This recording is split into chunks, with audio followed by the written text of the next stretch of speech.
Good day to you all. Today, we are going to talk about imperialism. We have found an article that is related to imperialism, then we will discuss its summary, then why is it connected to imperialism, and our reflection or reaction regarding the article and imperialism. Tokyo 2020, Why Some People Want the Rising Sun Flag Banned. Article by Ilmer Andreas, Tokyo 2020, Why Some People Want the Rising Sun Flag Banned. BBC.com, January 3, 2020, www.bbc.com/news/world-asia-50285383. People in South Korea are addressing to ban Japan's national flag at games. This is due to Japan's imperialistic history to the countries of China, Korea, and the Philippines. During the 19th century, the rising sun flag became the flag of the military. It was when Japan occupied China and Korea. On World War II, it became the flag of the Navy. During the war, the troops of Japan occupied parts of Asia. Then, in 1905, Japan became a protectorate of Korea, where Korea is controlled and protected by Japan. 5 years later, Korea became a colony. This is the reason why Korea is very unpleased with the flag and why they want it to ban at the games. Other reasons include the labor that is being forced to Koreans, especially women, and also the many deaths of Koreans, Chinese, and Filipinos. Rape is also one reason. This is where they called women as comfort women. This is where women were forced into sex slavery. And countries that were affected by this were China, Korea, and the Philippines. South Korea then stated that the flag is the symbol of Japan's imperialism and militarism, but Japan rejected it.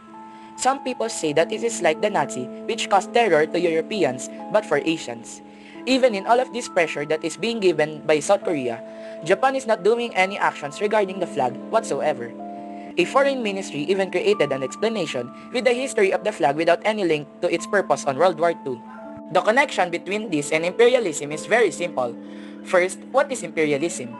Imperialism is the extension of one's country by conquering other countries.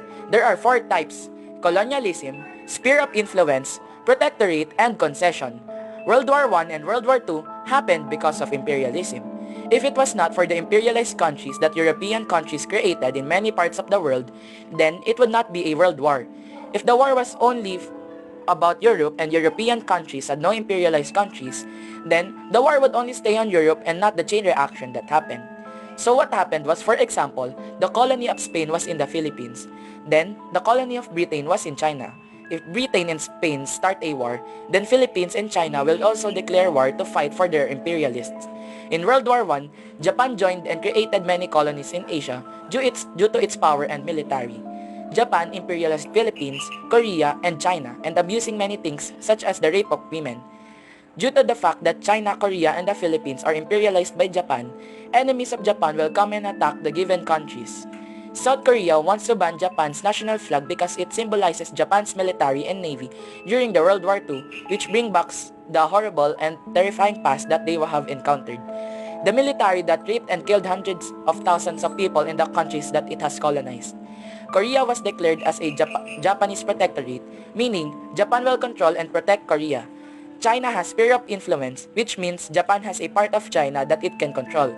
Philippines was colonized, meaning they acquire political and economic control over the country, which are also reasons of the request to ban Japan's national flag. For me, the flag should be raised at games because it is Japan's national flag.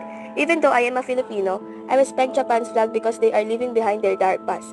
I admire Japan's mindset where they focus on the past and leave behind the bad memories. For me, imperialism has many bad effects to different parts of the globe. If it wasn't for the imperialized countries, the chain reaction of war would not happen. War would only stick on one region and it will not spread until the countries at war resolve it themselves. Think of it as a virus outbreak. Countries that are not imperialized are people that always take precautionary measures. Then the countries that started the war are infected by the virus. The war or virus will not spread to non-imperialized countries or people that take precautionary measures. Although, aside from this, colonization of USA to the Philippines has good effects, such as the development of education and medicine. For me, it has some good effects, but it will cause more problems in the future for when abused.